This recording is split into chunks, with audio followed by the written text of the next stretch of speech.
Queridos irmãos e irmãs, ao olharmos para a primeira leitura, bem como para o Salmo de hoje e também para o Evangelho, nós vamos perceber que o povo de Israel era chamado de a vinha do Senhor. O Senhor tratava aquele povo como um vinhateiro cuidava da sua vinha.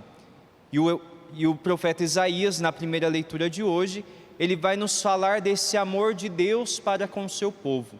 Por isso que ele diz: vou cantar para o meu amado o cântico da vinha de um amigo meu. E este canto é um cântico de amor de Deus pela sua criação. Deus, no seu infinito amor, ele cria todas as coisas. Deus, na sua infinita bondade, ele cria o homem e o cerca de carinho e proteção. É isso que nós escutamos no início da primeira leitura de hoje. Um amigo meu possui uma vinha em fértil encosta, cercou-a, limpou-a de pedras, plantou videiras escolhidas, edificou uma torre no meio e construiu um lagar. Esperava que ela produzisse uvas boas, mas produziu uvas selvagens. Deus, quando criou todas as coisas, como nós lemos no livro do Gênesis, lá diz: Deus viu que era bom, e Deus esperava que as obras de sua mão, sobretudo nós, a humanidade, produzíssemos bons frutos. Mas, queridos irmãos e irmãs, ao olharmos para a história da humanidade, nós vamos percebendo que a humanidade foi se afastando de Deus, não produziu os frutos de justiça que Deus esperava, mas ao contrário, foi produzindo frutos de iniquidade. A humanidade foi se afastando do coração de Deus. E quando nós nos afastamos de Deus, queridos irmãos e irmãs, nós não podemos produzir nada de bom. Nós não conseguimos, nós não somos capazes de produzir algo bom, porque nós estamos longe dele, porque nós rompemos com ele. Todo aquele que rompeu com Deus não pode produzir frutos bons. Todo aquele que está distante de Deus não consegue produzir nada de bom para oferecer para os irmãos.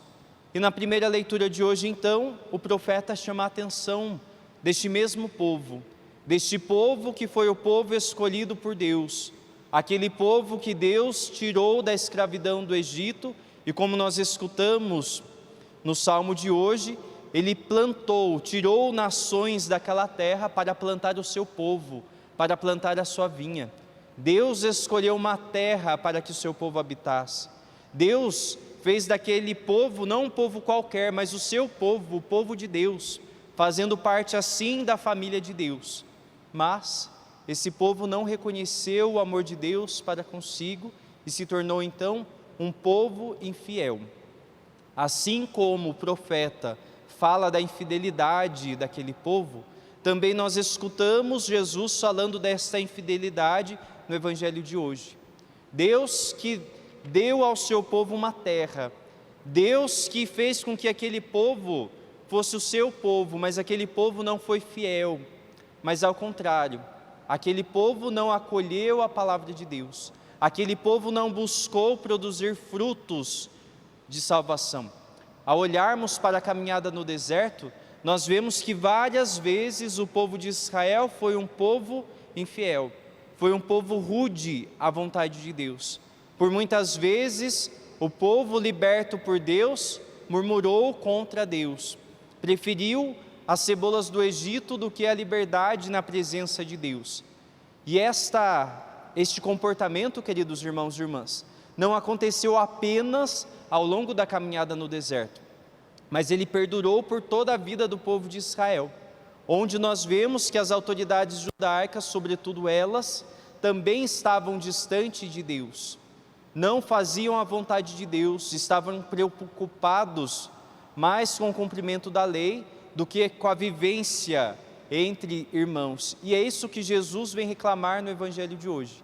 Aquele povo que Deus escolheu para si tornou-se um povo infiel, um povo que não vivia o mandamento do seu amor, um povo que não correspondia ao amor de Deus. E também esta chamada de atenção se dirige a nós. no nosso tempo presente, no nosso hoje da história. Com muita facilidade, queridos irmãos e irmãs, também nós podemos nos afastar de Deus, também nós podemos exigir para nós o direito da nossa própria vida. No Evangelho, Jesus vai dizer algo super interessante. Ele vai dizer que aqueles vinhateiros mataram os empregados daquele dono daquela vinha, ou seja, eles mataram os profetas que foram corrigir o comportamento do povo de Israel, os profetas que buscaram levar o povo, reconduzir o povo para o caminho de Deus, eles foram mortos, porque aquele povo de cabeça dura, aquele povo de coração fechado, não escutou a vontade de Deus e por isso então matou aqueles que Deus tinha enviado para os corrigir. E Deus então envia o seu Filho. E nesta parábola, Jesus vai dizer que aqueles vinhateiros infiéis, olhando para o Filho, vão tramar a sua morte para eles tomarem para si a herança daquele Filho. Queridos irmãos e irmãs, também a humanidade no nosso tempo reclama para si a herança de Deus. Também a humanidade reclama para si o direito da propriedade de Deus. E que direito é esse? A nossa própria vida. Nós, homens, devemos nos lembrar que a nossa vida não pertence a nós, que a nossa humanidade não pertence a nós, mas é presente de Deus, é dom de Deus. E por isso que nós vemos tantas coisas hoje na nossa sociedade, como por exemplo a questão do aborto. O homem que toma para si o direito de decidir pela vida daquela criança inocente. O homem que toma para si o direito de escolher se aquela criança pode ou não ser morta, achando que ele pode decidir sobre a vida de outra pessoa. Esta realidade que estamos vivendo é o que nós vemos no Evangelho de hoje. O homem que quer tomar o lugar de Deus, o homem que quer se emancipar de Deus, o homem que quer reclamar para si o poder de Deus, para que ele possa decidir sobre o que é certo, sobre o que é errado. Queridos irmãos e irmãs, este direito não pertence a nós, este direito é somente de Deus. E como nós escutamos, tanto na primeira leitura, quanto no Evangelho de hoje, aquele que reclama o direito de Deus para si, aquele que fecha o coração para Deus e busca fazer a sua vontade, este terá o seu castigo. O povo de Israel foi duramente castigado por Deus já naquele tempo, quando eles viveram a infidelidade. O exílio vivenciado pelo povo foi um castigo por conta disso, porque eles se fecharam à vontade de Deus, porque eles decidiram fazer alianças, e diante então das decisões deles, eles tiveram as consequências. Também nós, quando nos fechamos para Deus, quando nós queremos fazer a nossa vontade, achando que nós podemos, que nós temos o direito da nossa vida, nós teremos gravíssimas consequências. E não reclamemos depois a Deus, achando que Deus nos abandonou, mas nós iremos receber aquilo que nós plantamos. Não podemos reclamar daquilo que nós iremos colher. Se nós plantamos coisas ruins, se nós escolhemos coisas ruins para a nossa vida, também nós colheremos coisas ruins. Cada qual irá colher aquilo que plantou. E nós não temos o direito depois de reclamar a Deus, dizendo que Deus não nos ama, dizendo que Deus não é misericordioso. Mas a palavra de Deus nos é dirigida exatamente para que a partir de agora nós corrijamos a nossa conduta, que nós nos decidamos por Deus e pelo seu caminho, porque senão, queridos irmãos e irmãs, nós teremos as consequências dos nossos atos. Nós também seremos como este povo que nós escutamos na primeira leitura de hoje. Nós seremos devastados, mas não porque Deus quer, não porque Deus quer o sofrimento da humanidade, mas porque nós direcionamos a nossa vida para isso, porque nós colocamos os nossos pés, nós nos conduzimos por este caminho. É a mesma coisa alguém que entra na Dutra. Se eu quiser entrar na Dutra na contramão, eu posso. minha liberdade, meu livre-arbítrio. Mas, quando vir um caminhão na minha direção e me atropelar, passar por cima do meu carro, essa será a consequência. Eu não posso esperar algo diferente. Eu não posso esperar algo de bom diante de uma atitude ruim. Por isso, então, queridos irmãos e irmãs, é preciso que nós examinemos a nossa vida, examinemos a nossa conduta e nos reconduzamos para Deus. Permitamos que a palavra de Deus nos corrija, para que nós não soframos consequências piores ao longo da nossa vida. Nós somos a vinha desejada por Deus, nós somos o povo querido por Deus, mas é preciso que nós vivamos como o povo de Deus, é preciso que nós vivamos como filhos de Deus.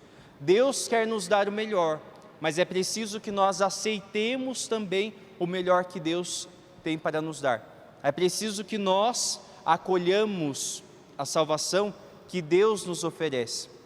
E a nossa vida, então, ela é conduzida para Deus quando nós vivemos em comunhão com Cristo. É bonito que na liturgia da palavra de hoje nós vemos a figura da vinha.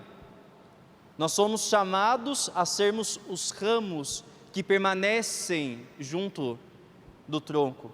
Nós somos chamados a permanecermos em Cristo, diante das adversidades que nós vivemos, diante dos sofrimentos, diante de tudo que nós vivemos no hoje da nossa história.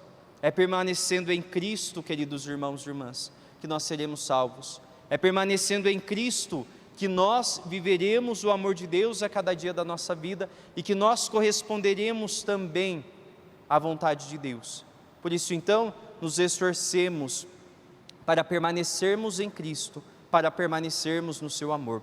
Por isso, então, no instante de silêncio, examinemos a nossa vida, peçamos que o Espírito Santo venha em nosso auxílio e nos mostre aquilo que precisa ser corrigido na nossa vida, para que nós não sejamos como esta vinha selvagem, para que nós não produzamos maus frutos, para que a nossa vida não seja um vinagre para o mundo, mas para que a nossa vida, para que nós possamos oferecer ao mundo o vinho doce do amor de Deus, o vinho da salvação que Deus quer que nós sejamos. No instante de silêncio, queridos irmãos e irmãs, permitamos que a palavra de Deus se faça oração na nossa vida.